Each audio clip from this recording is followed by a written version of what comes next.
बोलते हैं कि नई चीजें इस समय नहीं खरीदनी चाहिए, तो ये भ्रांति है या इसके पीछे भी कोई लॉजिक है? ऐसा है कि लॉजिक भी है और इसको नहीं मानने में भी कोई खास बात नहीं है। ठीक है, लॉजिक ये है कि आप गुजरे हुए को याद कर रहे हैं, तो आप अब एक बात को देखो ना, जो ब्राह्मण के आचार बताए मैंने, ठीक है, उसमें क्या है, प्रकृति के अपनी अपनी इच्छाओं के परे जाना।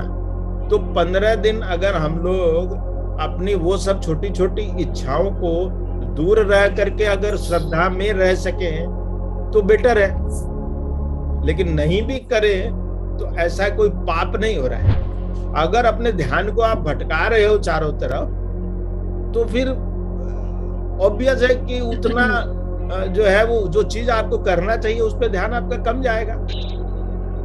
मैं थोड़ा सा पाप की व्याख्या कर देता हूँ। सेंट जॉन्स टेस्टामेंट जो है ना बाइबल का, उसमें एक जगह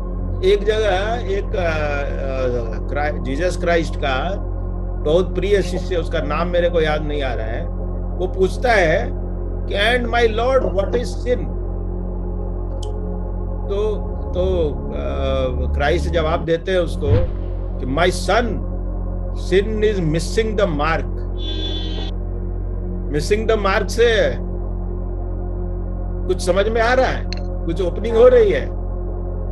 what is missing the mark, क्या बोलना चाह रहे थे वो? जिस चीज के लिए पैदा हुए, अगर जो जिस धर्म के लिए पैदा हुए हैं हम अगर उसको फॉलो ना करें तो that is missing the mark. Excellent. तो रूपल ने जो आंसर दिया ना, वो आंसर बिल्कुल एक्यूरेट है। उसके बाकी और चारों तरफ की बात बता देता हूं मैं।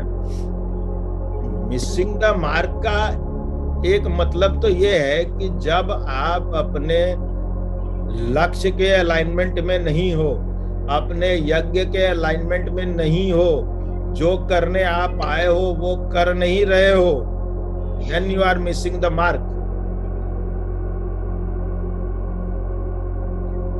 तब आप पाप कर रहे, कुछ भी इररिलेवेंट आप अपनी जिंदगी में कर रहे हो, दैट इज कॉल्ड पाप, दैट इज सिन। तो मिसिंग द मार्क, यह याद रखो आप।